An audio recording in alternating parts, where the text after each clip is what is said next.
Los animales domésticos, además de ser en algunos casos muy útiles, son en realidad una compañía que constantemente nos recuerda la importancia de la vida y el hecho de que la empatía y el cariño van más allá de lo humano. En esta emisión, Leonardo García Tsao y yo repasaremos las historias del cine iberoamericano, donde algunos de sus protagonistas son justamente animales no humanos. Recordaremos la trayectoria de la directora ecuatoriana Ana Cristina Barragán y, como siempre, les daremos nuestras recomendaciones de estrenos. Acompáñenos.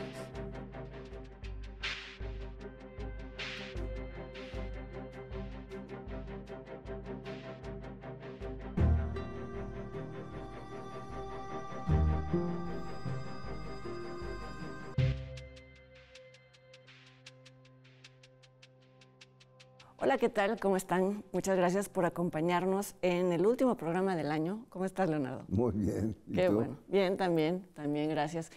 Este programa lo vamos a dedicar a los animales en el cine, pero no todos los animales, sería un tema inagotable. Vamos a reducirlo un poco al tema de los animales domésticos, que también es un tema difícil de delimitar, porque, vamos, el hecho de que tengas un animal doméstico no quiere decir que siempre sea un perro o un gato, no sí. todos los animales que viven en una casa pueden. ¿Y cuál es el rol, además de un animal doméstico? Es complicado definirlo. Antes de que empezáramos este programa, me dice Leonardo, este es tu programa, porque sabe que me gustan los animales, y creo que justo eso es un problema. Cuando te gusta un tema, verlo representado en cine es muy complicado, porque en primera tienes que luchar contra ese sesgo, ¿no? Sí. Y en segunda te choca justo... Que los maltraten.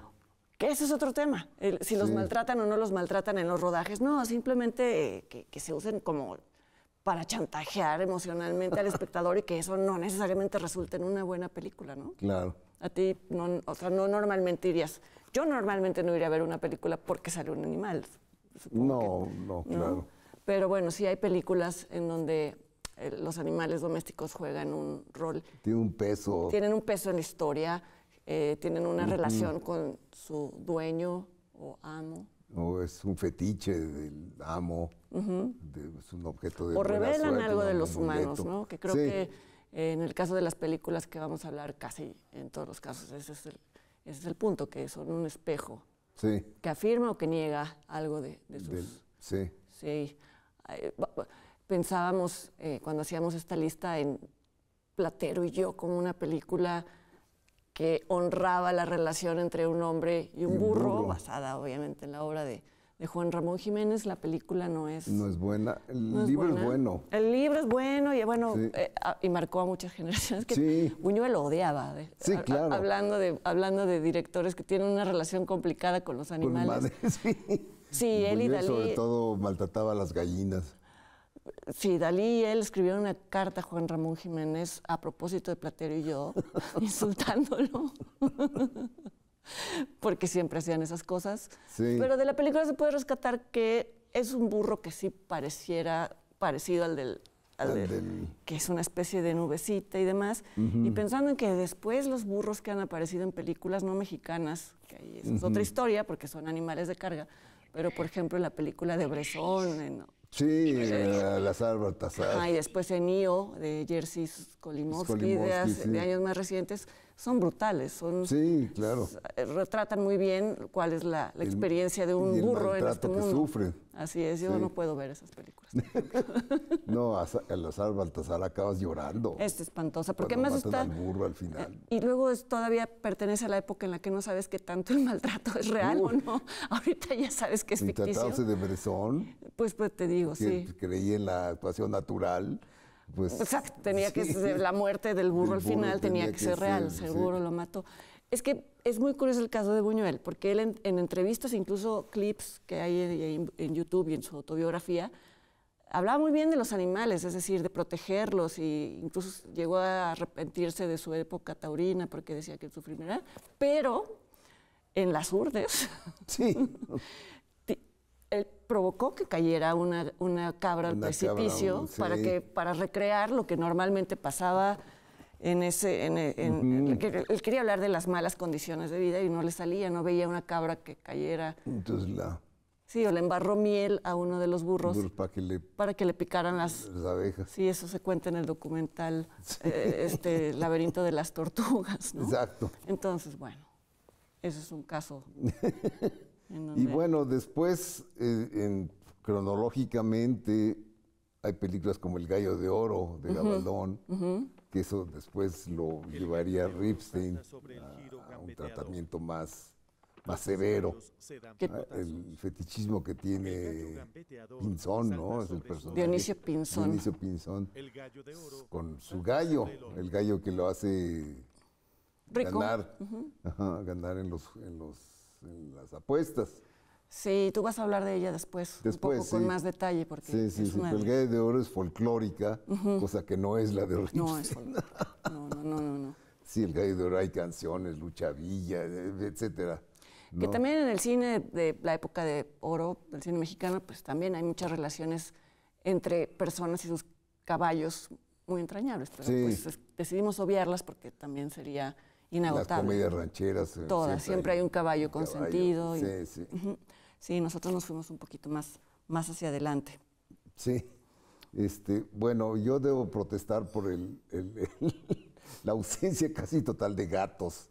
Sí, porque tú eres persona gato. Persona gato, sí. Entonces a mí me gustan los gatos. Y sí, yo entiendo por qué no abundan, y es porque son difíciles de entrenar. Un gato nunca te obedece. Entonces eso va en contra Pero tienen mucha personalidad. Sí, claro. Más que los perros, que simplemente quieren complacer a los dueños, ¿no? En cambio, los gatos tienen esa aura misteriosa que sirve en las películas de terror. Por ejemplo. ¿No? Sí. Que es el caso de La Noche de los Mil Gatos, de René Cardona Jr., donde Hugo Stiglitz es un asesino malvado que cuando mata a sus víctimas las arroja a un centenar de gatos para que se la coman. Además, ahí está también el tema de los gatos negros vistos como diabólicos. Diabólicos y de mala suerte. Y de mala suerte. Sí. Esta película de terror, una de las de culto de Carlos Enrique, Taboada, Más negro que la noche. Sí, el gato se llama Becker, en homenaje a Gustavo Adolfo, me imagino. Y es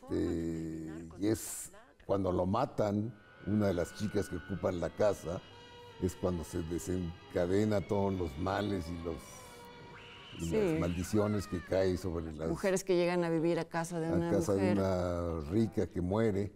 Y todo estaba destinado al gato, pero ellas no quieren al gato. El gato, sí. Y es un gato negro. Sí. Sí, pues no.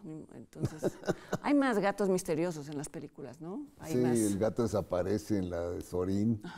Es un gato que no... Pero es lo que dices, es más bien algo que se le atribuye, una característica, algo no es realmente que el gato tenga una participación activa. En la historia. Es mucho más en el cine hollywoodense, hay más gatos, ¿no? Y perros y demás. Sí, es extraño que en el cine mexicano, bueno, ahorita hablaremos de las más recientes, en las que ya incorporan animales, pero bueno, pensábamos también en el cumpleaños del perro, que alguna vez hablamos de ella, de Jaime Humberto Hermosillo, que también es un perro que ni siquiera aparece, ¿no? ¿O sea, aparece? Aparece. Creo que en las primeras secuencias, en donde el marido protesta porque la esposa va a festejar o festeja más el cumpleaños del perro que el suyo propio. Es una manera también como de decir, prefieres siempre a alguien más al animal que a mí. Sí. Y bueno, en La Trampa es una película donde tiene un poco de importancia un loro. Los loros son también personajes. Apodado Jarochito, recuerdo muy bien, que es de Gloria Marín, que es la mamá de Pepe Alonso. Entonces Jarochito se muere y Gloria Marín, que es la suegra de Blanca Guerra, protesta por la muerte de Jarochito, ¿no? Sí. Es uno de tantos pleitos que tienen ese... Motivo de conflicto, ahí está el animal como motivo de conflicto. Ahora que mencionabas loro, me voy a adelantar varias décadas, pero está una película reciente que de este año se estrenó, que son Las Mutaciones, de Jorge Ramírez Suárez. Sí, que se acaba de estrenar, de hecho. En donde el personaje principal, el protagonista, es un hombre con cáncer, al final es desahuciado, y él quiere morir, es decir, quiere tener una muerte voluntaria, un suicidio asistido, y nadie se lo quiere conceder y al final su único, es que decir amigo ya también, es que están humanizando a los animales. Pero bueno, quien le permite entender muchas cosas de su situación es un loro que le regalan para que se entretenga, pues el loro acaba siendo lo único que le... Lo único que le... Sí, no está mal esta película, ¿eh? Ahorita la resumí muy mal, pero bueno. No la pude ver. Y bueno, más recientemente hay como que aumenta la presencia, ¿no? Sí, hay una película que es muy extraña, que se llama Criapuercos. Sí, sí. En donde habla de una mujer que está resentida por la ausencia de su hijo, por la ausencia deliberada, es decir, es un hombre o sea, su hijo es un hombre que trabaja en la ciudad, nunca tiene tiempo para ella, la actriz es Concepción Márquez. Su marido muere y ella ni siquiera se atreve a decirle que ya murió porque sabe que el hijo le va a decir que no tiene tiempo ni de ir al velorio. Entonces, más bien es una película sobre la maternidad frustrada o amarga. Y lo que sucede es que cae en sus manos una puerquita, le dedica todo su amor, como sucede muchas veces en las relaciones de las personas con los animales domésticos, y la puerca se embaraza, tiene puerquitos y los puerquitos provocan la muerte de la puerca. Exacto. Entonces te puedes imaginar, es herida, Limbón sobre la herida, claro. Refuerza su convicción de que la maternidad es algo que debe de evitarse. Y es bastante, fíjate, yo no la había vuelto a ver desde que se estrenó y la volví a ver y es bastante cruel.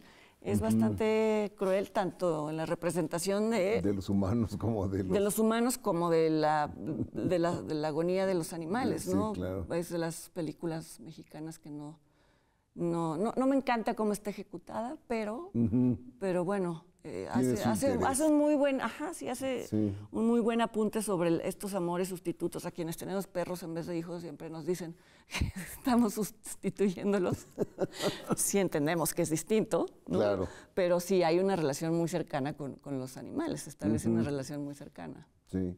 Bueno, Carlos Orín tiene 2 películas con perros, Bombón el perro e Historias mínimas. Sí, Historias mínimas que aunque al final trata de varios episodios y de los encuentros de un hombre en distintos puntos de la Patagonia con distintos personajes, lo que detona el viaje es que su perro se pierde y le avisan que lo encontraron en el fin del mundo.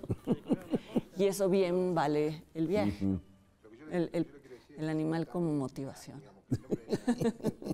Y bueno, hay casos extremos de animales domésticos, como es el caso de los hipopótamos que tuvo Pablo Escobar. Bueno. ¿No? Pues sí. Esos sí son animales domésticos. Domésticos, extraños. si entiendes Colombia y su selva como tu casa, ¿no? Sí, exacto. Que ordenó que se importaran de un hábitat que no le venía bien. Era para su zoológico privado. Sí. Pero los puso en el río. Y fueron una plaga, literalmente. Una plaga. Causaron un desastre ecológico. Sí. Hace un par de años, primero en Berlín concursó una película y luego en el Festival de Costa Rica una película que se llama Pepe, de Nelson Carlos de los Santos, que era muy interesante porque narraba esa historia desde una voz extraña, que era la del elefante, pero esto ya puede... El elefante, es que son como elefantes. Porque eso te puede sonar como a una película Disney y era una voz gutural casi muy rara, muy molesta, o sea, no era algo... No era una voz así agradable. Sí. Y te hablaba de su viaje a un lugar que no conocía y cómo eso además pues le acabó costando la vida, porque pues justo por ser un peligro se lanzó la convocatoria a cazarlo y entonces toda una comunidad muy pobre, vio en eso la oportunidad de enriquecerse. Entonces también era era también una mirada al colonialismo y a la forma de ejercer dominio sobre comunidades y de obligar a animales y a seres humanos a vivir de formas que no les convienen o que no son las mejores para ellas por voluntad de alguien más. Le dimos yo era parte del jurado y ganó el premio. Sí, no sé por qué no se ha estrenado, porque sí era una película muy innovadora. Y además se grabó, incluso se filmó en África y en Colombia, o sea, era bastante bien producida. Sí, claro.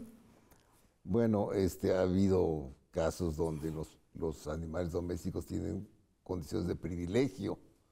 ¿no? Que los... Como debe de ser. Por ser la alegría del hogar.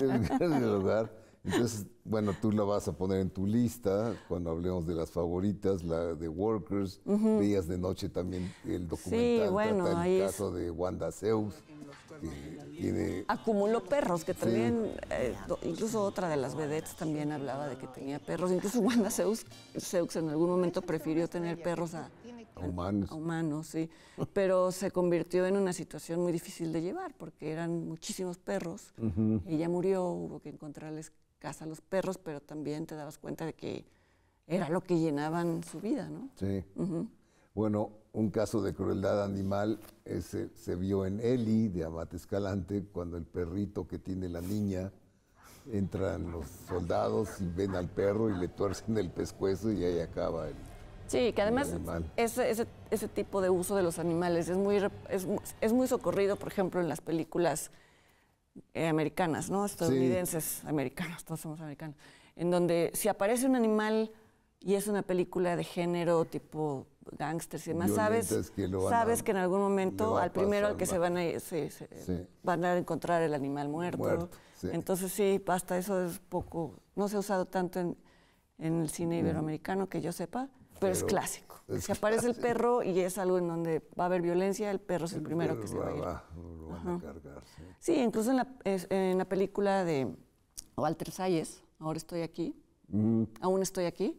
¿Te acuerdas que la primera amenaza que le dejan quienes secuestran al padre de familia es atropellar al perrito de la casa? Y bueno, más recientemente tenemos casos como, bueno, tú lo vas a mencionar, Reina y Rey. No, que diga Reina y Rey. Los Reyes. ¿No? Sí. Ha habido pocos documentales también. Muy pocos, sí. Es que, ¿sabes qué? Que pasa, bueno, últimamente ha habido más películas que hablan de la necesidad de adoptar perros, pero no necesariamente son buenas películas. Ahorita anda por ahí una en Netflix que se llama Caramelo. A mí no me gustan las películas chantajistas en ningún género, a ti tampoco. Sí, no. Entonces sería como muy poco consecuente decir, ay, pero hablan de perritos, entonces...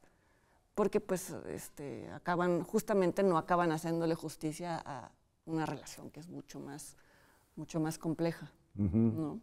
Bueno, vamos a hacer una pausa y volviendo, tanto Fernanda como yo vamos a dar nuestras películas favoritas que contienen animales de compañía. No se vayan.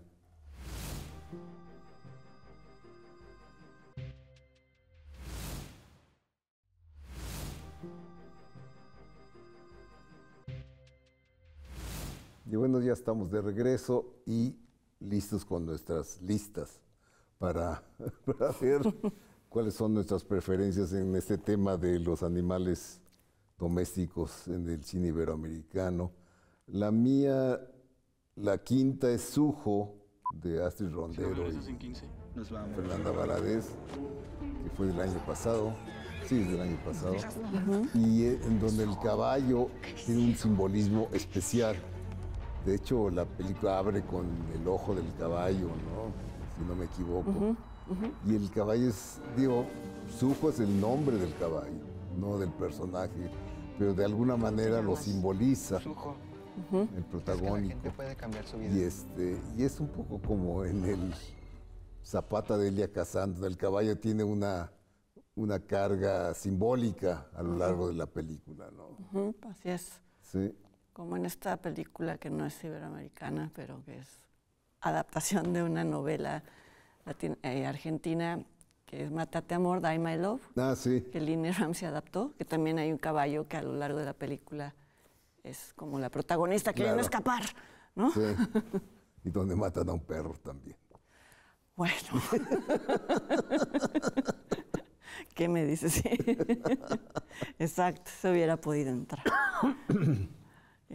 Mi número 5 es una de las que mencionábamos de Carlos Orín, es Bombón el perro, en donde, por ejemplo, aquí el perro no está para nada idealizado, ni nada por el estilo. Es la historia de un hombre, un trabajador, al que corren de su trabajo y está realmente necesitado de recursos para vivir y le regalan un dogo argentino. Él no tiene ni idea de perros, pero alguien que lo ve con este perro le dice, porque es un perro además con un pedigrí perfecto, ¿no? Se lo regala a una mujer cuyo marido criaba perros. Entonces alguien echa el ojo y le dice que podría ser un perro de competencia. Entonces lo que es interesante es un actor no profesional, perro, pues es un perro. Entonces lo que es interesante es cómo Sorín va mostrando cómo tanto el perro como el actor van teniendo visibilidad por el estatus que va teniendo el animal, y eso no necesariamente es bueno, porque sí, claro, al principio les abren las puertas a todos los lugares y demás, pero después en algún punto esto va a requerir que alguien quiera que el perro se reproduzca, algo y empieza también el dilema de para qué tienes un animal que en principio era tu compañía y qué tanto estás dispuesto a convertirlo en un motivo de lucro, pero está tratado todo con esta mirada de Sorín, ¿no? Porque siempre todo lo convierte en algo muy cercano y muy natural, y las conversaciones las sientes muy realmente, justo, sí, es un no se pasa. muy justo. Podría haber sido también muy chantajista y muy sentimental esta película. No lo es. No, el perro simplemente no quiere cruzarse con la perra que le ponen enfrente, y el dueño, su dueño original, dice, pues no, y ya, no está en nuestro destino ser estos seres, y ganó en San Sebastián, me parece algo, ¿no? No recuerdo, pero recuerdo que yo la vi ahí incluso. No. Sí, hace mucho, y la volví a ver y me pareció que seguía siendo buena película. Bueno, mi cuarta es también tu tercera. Ahora tuvimos pocas coincidencias. Truman es una de ellas, que aquí en México se llamó Una sonrisa a la vida. Por si alguien la busca en plataforma que está en Disney, por cierto, viene como Una sonrisa a la vida. Entonces busquen Truman, no busquen Truman, busquen Una sonrisa a la vida. Es que los dos nombres son raros, ¿no? Ajá. Porque Truman, puedes pensar en no es un presidente o en Truman Capote, no sé. Que es del español Chess Guy. Y es estupenda película. A mí me sorprendió porque la vi mucho tiempo después de su estreno. Y es sobre un hombre desahuciado que interpreta a Ricardo Darín. Y el perro es interesante porque no hace nada. Es un perro que no hace trucos, no tiene ninguna cualidad especial, pero es respetado como perro, ¿no? Es un poco como el caso de Bombón. Sí, si te fijas, las mejores películas son las que no le dan una personalidad al perro, simplemente existe y te dejan ver las personas que ponen en ellos, porque en esta película, que es mi número 3, una vez la comento, también es interesante que este personaje, que es Ricardo Darín, que está desahuciado, no se atreve no se permite verse a sí mismo con piedad, compasión, no sé cómo lo quieras llamar, pero entonces todo eso lo proyecta al perro, y al temor que le da dejarlo, con quién lo va a dejar, si se va a quedar en las mejores. Le pide a su amigo, que es Javier Cámara, que lo ayude a encontrar. Y entonces ahí es donde Javier Cámara se da cuenta de que este personaje, está reprimiendo un montón de emociones y las está todas canalizando al perro. Catalizando al perro, sí.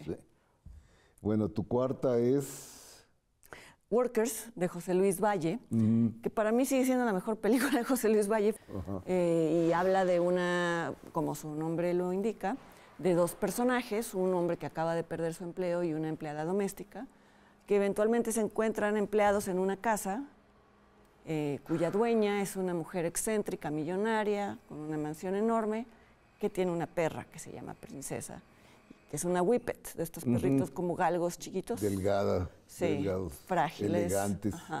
Y entonces toda la vida de los trabajadores debe consistir en procurarle todos los cuidados posibles a la princesa. Sí, no, vive como princesa, vive tal como cual. princesa, le deben de cortar su comida en cuadritos perfectos, debe de bañarse a tal temperatura, la tienen que llevar, viven en Tijuana, entonces la tienen que llevar todas las tardes a ver el atardecer de Tijuana. Entonces, bueno, tiene un humor negro muy agudo y muy negro, en tanto que ves la vida precaria de estas dos personas y cómo tienen que llevar a la perrita ves el cofre de un Mercedes, se ve la estrella del Mercedes y la perrita viendo el atardecer de Tijuana, pero les pide a esta mujer que no la lleven al centro de Tijuana porque su perra no tiene la culpa de vivir en una ciudad más tan fea. O sea, por supuesto que aquí, claro que también está puesta la excentricidad y los excesos puestos en un animal, el animal que culpa tiene, ¿no? Exacto. Y tiene un timing cómico esta película muy bueno,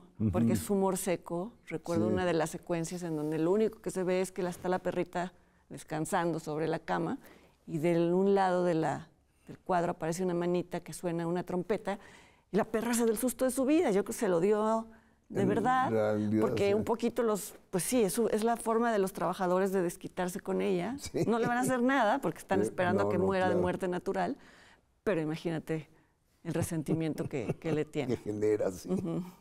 Bueno, mi número 3 es Roma, que la puse nada más por la calidad de Roma, porque en realidad el perro no.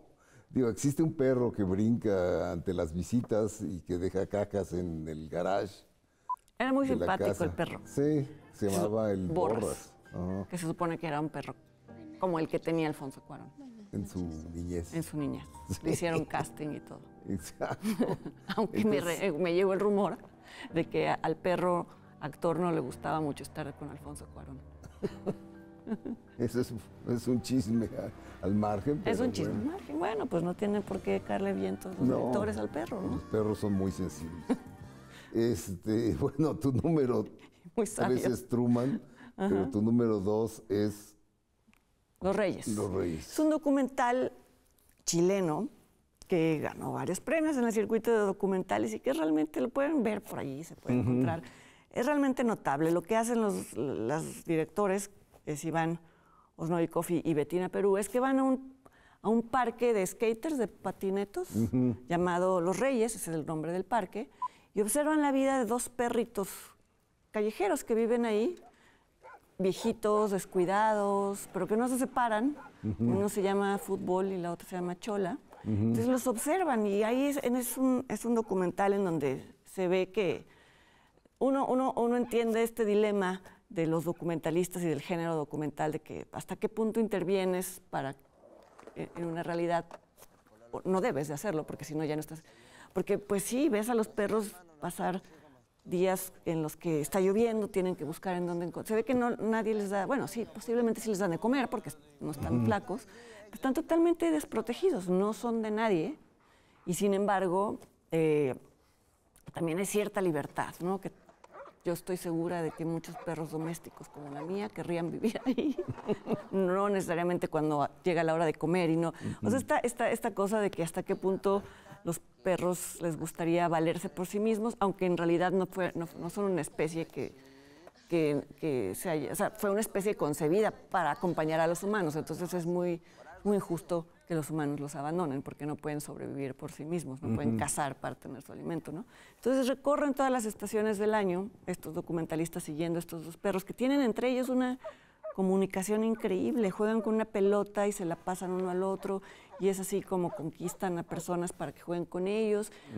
Algunos perros sí los dejan entrar al parque, a otros no. Es decir, ellos mismos tienen un dominio sobre su entorno muy interesante y pues eso, al final uno de ellos no lo ves morir, pero le dedican la película porque sabes que murió. Pero bueno, sí, es como la vida de los animales callejeros, que es muy injusta, pero que también tiene una autonomía que a veces no les permitimos quienes los tenemos dentro de las casas. Bueno, me salté la mía número 2, que es El Imperio y la Fortuna, de Ripstein, de Arturo Ripstein, que es una de sus mejores películas, primera película que hizo con su guionista y pareja, Paz Alicia García Diego, adaptación del relato de Rulfo, que ya había sido llevado al cine con El Gallo de Oro, pero que esta película es totalmente contraria a la visión de Gabaldón, ¿no? Es un México devaluado, jodido. Cutre, como dirían en España. Sí, en España, sí, pinche, diríamos aquí. Y es la realidad mexicana de ese entonces, que entonces ha empeorado, en el campo, donde el gallo... no me acuerdo si tiene nombre. No me acuerdo. No me acuerdo, pero bueno, es el gallo que a Pinzón, a Dionisio Pinzón, lo vuelve Rico, en las apuestas. Sí, en las apuestas, y se vuelve la figura central. central. Sí, incluso es lo que hace que la Caponera se fije en él. La Caponera, el personaje que interpreta a Blanca Guerra. Y en el momento en el que ya no tiene el gallo, todo se empieza a ir para abajo y la película es un descenso al peor de la miseria, de todo, del abandono, ¿sí? Sí, muy típico de su director. Muy típico, y también de este destino que se va a repetir en el hijo de ambos, en la Caponerita. Exacto. Y bueno, nuestro número 1, coincidimos, es Amores Perros, que ha ocupado este lugar varias veces en nuestras listas. Una película que acaba de cumplir su aniversario 25 y que sigue siendo una película muy representativa de su momento, muy vital. Es una película que no ha perdido esa vitalidad. No, que le inyectó, valga la redundancia, mucha vitalidad al cine mexicano y que le influyó en muchas formas de narrar y de fotografiarlo y de contar historias. Sí, fue muy influyente, digamos. Y en donde los perros juegan un papel, este papel protagónico. Igual, ¿no? En donde posiblemente el Coffee, el perro principal, es una especie de... espejea la violencia de Gael cuando decide huir con su cuñada y entonces lo pone a pelear y eso deriva en el choque más famoso de estas últimas 25 años. Sí. Y bueno, está el otro perro, el de la modelo, no me acuerdo cómo se llama. Richie, que se pierde en el subsuelo del departamento. Sí, eso es un poco absurdo porque cualquiera que tiene un perro muy amado, como el que se supone que tú levantas la duela. Sí. Pero bueno. Nada más se supone que los perros acuden al llamado. O bueno, a la comida también, ¿no? Sí. Pero bueno. No son gatos.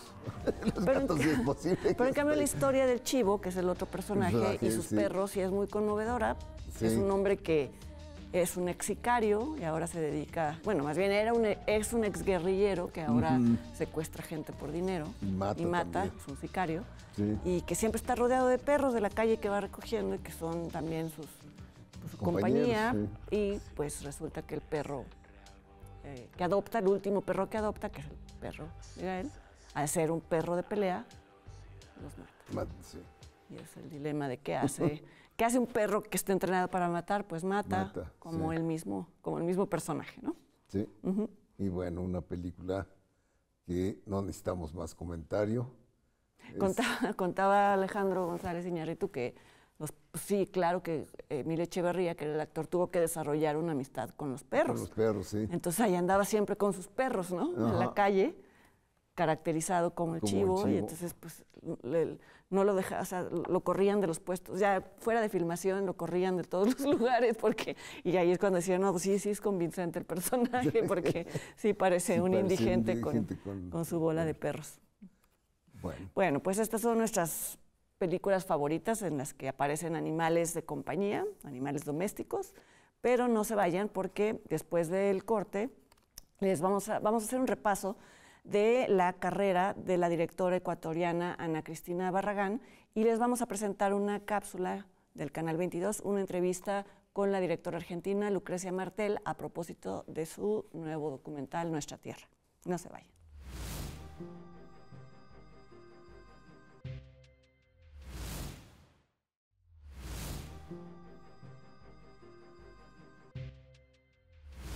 Estamos de vuelta en la sección en la que hacemos un repaso por las películas más importantes, en este caso por la filmografía completa, de una directora ecuatoriana muy joven, pero que ha demostrado en sus 3 películas tener una mirada muy interesante. Es Ana Cristina Barragán, una joven ecuatoriana. Yo acabo de estar en el Festival de Guayaquil, el Guayafest, y ahí me di cuenta que el cine ecuatoriano pasa por las dificultades de todos los países latinoamericanos.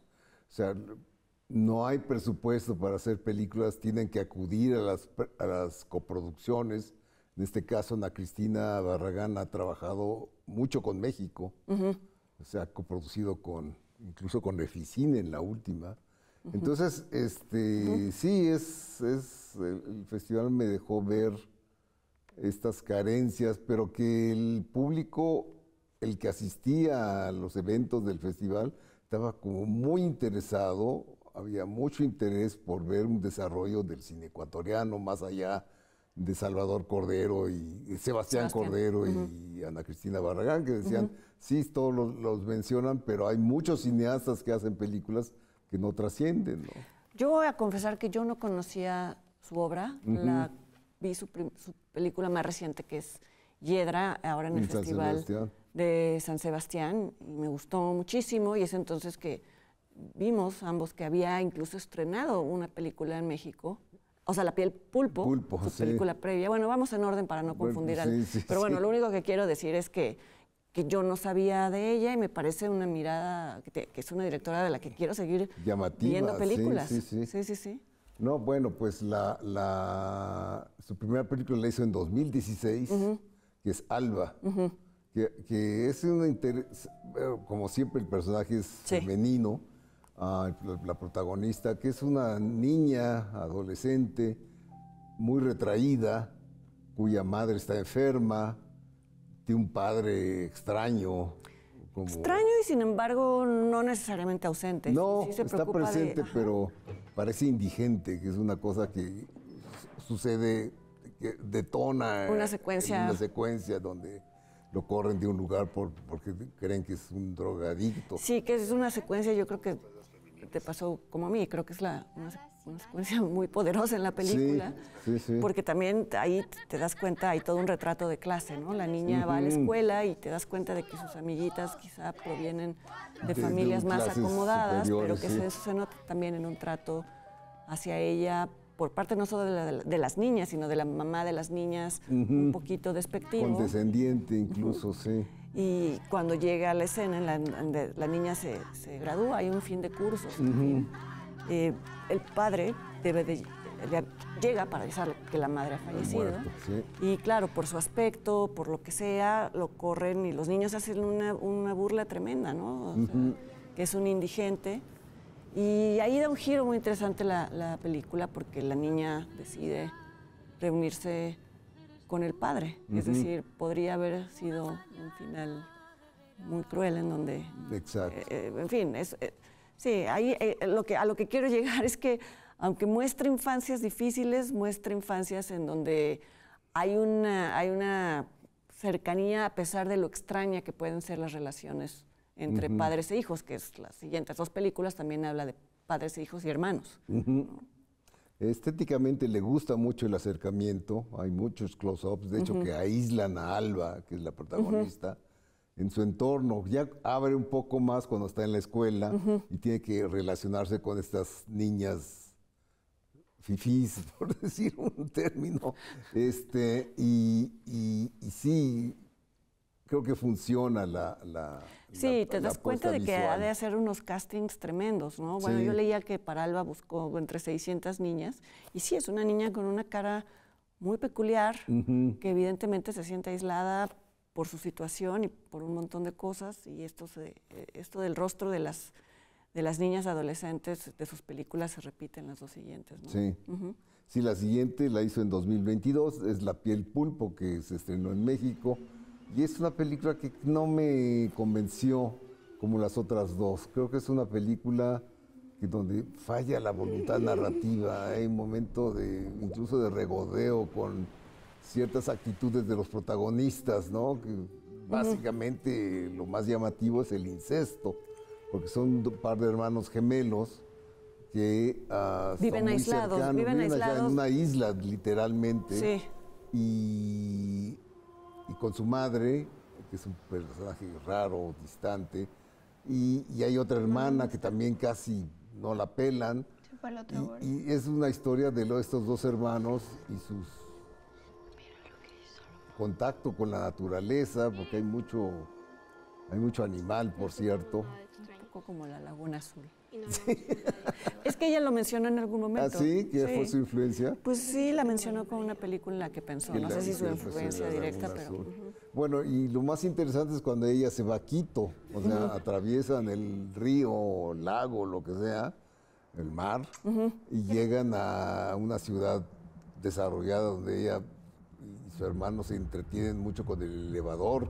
Fíjate que a mí eso es lo que no me gustó de la película. Ajá. Me pareció como un poquito, como... Forzado. Pues sí, como situación de vamos a ver cómo reaccionarían estos niños un poquito salvajes ante el mundo civilizado. Entonces me pareció que esa línea entre verlos y nosotros mismos también divertirnos con lo extraño que les resulta la modernidad, eso me pareció, no me encantó. Sí, es quizás la película como a ti, de sus tres películas, la que menos me gusta. Sí. Y bueno, la que sí nos gusta mucho es Hiedra, la que ya hablamos cuando hablamos de San Sebastián, precisamente, que es de este año, y ya la habíamos comentado. Que toca un tema complicadísimo, ¿no? Que es un tema muy complicado, sí, porque complicado, habla... pero tocado con pinzas. Tocado con pinzas y también tocado sin complacencias, porque al final te preguntas, es como si empezara otra película. Habla de una mujer muy joven que tuvo un hijo muy joven, muy niña. Sí. Nos damos cuenta de eso desde el principio de la película y eso le da sentido al hecho de que suele ir a un orfanato y observarse a los niños hasta que encuentra uno, que posiblemente, y luego se confirma, es su hijo. Es su hijo. Pero la actriz, que además es una mexicana, es Simón Bucio, es la mexicana que había aparecido en una película de Amate Escalante. La región salvaje. La región salvaje, que también tiene una cara muy peculiar. Pues de pronto parece niña, ¿no? O sea, no se ve tan distante de su hijo, al punto de que cuando empieza a convivir con el hijo y se empieza a notar que tiene una preferencia por él, los demás compañeritos creen que puede ser que el interés sea romántico, ¿no? Porque podría ser, vamos, no sería... Y pues nosotros sabemos que no es, al final huyen, se van juntos y es donde te digo, parecería que puede empezar otra historia, porque el niño que ya es grande sí quiere compensar la carencia de madre y una carencia muy infantil, ¿no? Sí, entonces, bueno, hay una escena muy perturbadora, pero que no es ofensiva, o sea, es que ya hablar de ofensivo. No es gráfica, no es obvia, es una película muy sutil. Sí. Y muy tierna, y muy dulce. Al final esa conclusión es muy dulce. Entonces, sí, y yo creo que es su mejor película hasta la fecha. Pero es que es muy joven. Son tres películas, pues que es muy joven. Nació en el 87. Pues, entonces, qué interesante que te lleve tres películas tan logradas. Digo que en esa no línea. Nos encante La piel pulpo, es una película interesante. Entonces, ojalá le revela más una apoyos. mirada. Es una cineasta que ya tiene una mirada. Ya la tiene, claro, sí. Y bueno, vamos a ver qué pasa, ¿no? Con ella y con el cine ecuatoriano. Hay que seguirla, exacto. Sí. Y bueno, a continuación vamos a ver la colaboración hecha por Canal 22, que es una entrevista con Lucrecia Martel, la directora argentina Lucrecia Martel, y su documental Nuestra Tierra.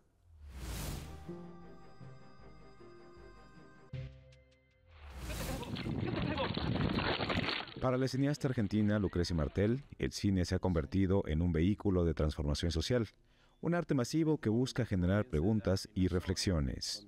El mundo no me parece que sea una cosa que nos esté resultando muy agradable a todos. Y me parece que el destino del planeta no está separado de nuestra voluntad. Lo que pasa es que tenemos que generar muchos consensos, tenemos que romper muchos prejuicios, inventar conceptos nuevos, inventar géneros nuevos. Y yo creo que el trabajo con imágenes y sonidos puede colaborar en ese sentido. Es jurado del Festival Internacional de Cine de Morelia y además presentó su primer largometraje documental, Nuestra Tierra. Asegura que buscó alejarse del discurso panfletario y adentrarse un poco más en historias personales. El discurso defensivo que tienen que usar muchas veces las comunidades, que es defensivo y quizás no expresivo, porque uno no logra conocer más a las personas, porque también la persona, como está con la urgencia de denunciar algo, no puede manifestar sus otras emociones, que son muchas veces complejas y contradictorias. Fue eso, trascender eso. Salieron a hablar del asesino, y tampoco soy asesino. El filme se centra en la historia de Javier Chocobar, asesinado mientras luchaba contra el despojo de su tierra en su comunidad. Aunque esta historia se desarrolla en Argentina, es una problemática que aqueja a todo el continente americano. identidad resulta que es un problema para todos. Porque primero, ¿quién determina cuál es la identidad verdadera o falsa de alguien? ¿Qué institución se encarga de determinar la pureza de la identidad? Como eso no existe, y si existe es extremadamente peligroso, no es una idea que yo defienda la identidad. El documental Nuestra Tierra es una coproducción entre varios países, incluido México. La productora Piano se encargará de su distribución en nuestro país. Que estábamos acá nosotros.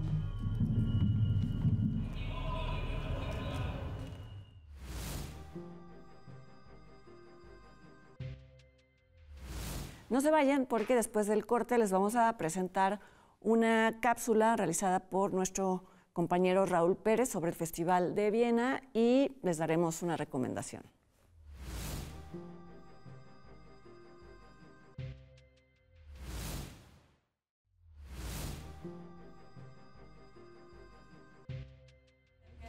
La Bienale no se vale de competiciones.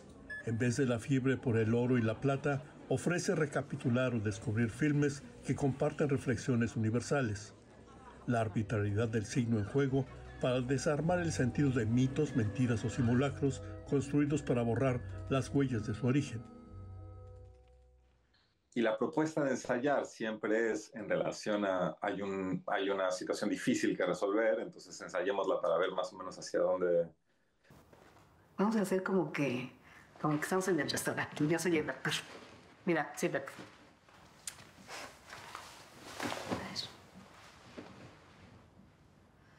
Qué guapa estás, Rosa. Hace muchos años que yo quiero invitarte a pasear. Pero como una mujer como tú anda con un mecánico, ¿cuándo podrá vivir con un doctor?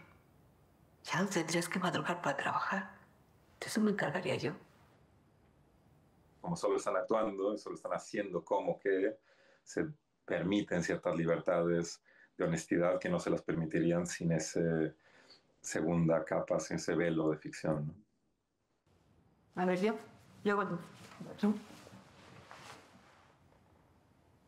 ¿no te cansas de vivir con tu hermana y tu sobrino? Tú ahí trabaja y trabaja, ¿y para qué? Para llegar a una casa que ni es tuya. Y luego con el subnormal de tu sobrino que dice que está enfermo. Y oye, si estoy enfermo, güey. ¿No te cansas, Rosa? Yo que tú ya me habría salido de ese cuchitrín. La situación de la mentira es algo que me interesa porque la mentira no funciona únicamente en relación a lo que uno decide si va a mentir o va a decir la verdad, sino cómo uno se miente a sí mismo en ese proceso y cómo esa mentira que uno genera es en realidad donde está el meollo del asunto psicológico de los personajes. ¿Y las naciones mitifican el despojo colonial de tierras en que se fundan? Mi papá, mi mamá nos sabía decir que nosotros éramos descendientes de indio. Hijos de indio. Pienso que el problema de nuestras naciones latinoamericanas y de quizás probablemente todas las naciones que han sido colonias, o que fueron colonias alguna vez, es cómo los sectores que estuvieron a cargo de la fundación de la nación, cómo negociaron con la administración previa colonial. Hablemos, capaz que nos entienden. Si no, vamos a tener problemas todos. ¿Qué te crees vos? Porque lo que daría la impresión en América Latina es que todos los héroes de la patria no se cuestionaron demasiado la continuidad de la colonia, porque si no, no habría comunidades indígenas con los problemas que hoy tenemos. Pero en este caso no se discute acá el derecho que ellos pudieran tener sobre tierra, que no está acreditado que sean dueñas de las tierras. En los derechos de esa población a su territorio no están en la fundación de la nación. Entonces, todo lo contrario. Y yo pienso que eso es lo que tenemos que saldar. Tenemos que revisar cómo fueron fundadas nuestras naciones. Nuestras naciones fueron fundadas por gente que estaba en bastante consonancia aceptando la continuidad de la colonia. Y si no llevamos a cabo ese acto de refundación mítica de nuestras naciones, intentando que toda la población sea parte de esa fundación, vamos a arrastrar eternamente la colonia sobre nuestros hombros. Se enseñaba lo que estaba en los libros. ¿Desde cuándo que ustedes que era un país que había sido habitada por los indios? Todos nosotros hemos sido educados para no prestar atención al tema de la cuestión indígena. Entonces, si uno va a hacer una película que involucra eso, la primera preocupación y la más difícil de llevar adelante es con qué lenguaje digo algo que la gente ha decidido desoír, que como cultura argentina hemos decidido no prestar atención. ¿Con qué lenguaje logro que esto que todos sabemos lo volvamos a escuchar, lo volvamos a ver? Pocos decían que la habitaban los indios todavía, que estábamos acá nosotros. La tierra es la base de todo. Es la base del colonialismo, es la base de la acaparación de recursos. La tierra en Paraguay ya no es del Paraguay. Y llego a esa película después de 2 otras películas en el cual de verdad como que seguí todo el proceso de político que hubo en Paraguay con la elección y la caída del gobierno Lugo y todo lo que fue el tema de la tierra, porque Lugo cuando lo votaron era para hacer la reforma agraria. Y cuando lo sacaron con un golpe de Estado parlamentario era porque por fin estaba tratando de regularizar los títulos de tierra, ni siquiera hacer una reforma agraria. O sea, simplemente ver quién tiene qué, porque hay un tal nivel de robos de títulos y de duplicación de títulos que un quilombo. Eso fue el 10 de julio de 97. Señor secretario, le dice, tengo el agrado, dijimos a usted, con el fin de elaborar la apreciación de la situación subversiva en el continente. La lista de los subversivos de América Latina. Martín Almada, descubridor del Archivo del Terror en el 92 y activista por los derechos humanos internacionalmente conocido, él es el hilo rojo que me permitió ir hasta el final. Él y Miguel Ángel López Perito también, que es un personaje muy importante porque él fue primer ministro durante el gobierno Lugo cuando hubo el golpe de Estado. Aquí, en este lugar, se produjo la masacre de Curuguatl, la matanza de campesinos sin tierras y policías, una masacre sin sentido, solamente provocada con el objetivo de tumbar nuestro gobierno. Y que mostraba tan claramente eso exactamente lo que dice la película.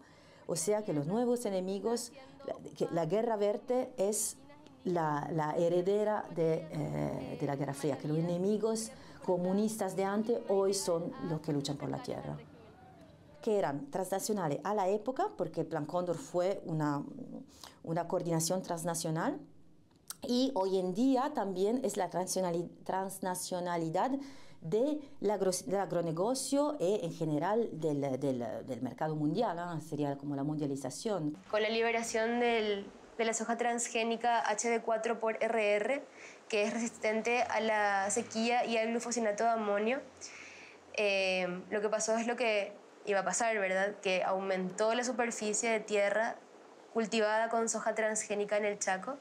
La deforestación es la causante de la sequía y las corporaciones, como parte de las falsas soluciones ambientales, lo que hacen es crear tecnologías que son resistentes a lo que ellos mismos causaron. El cóndor sigue volando.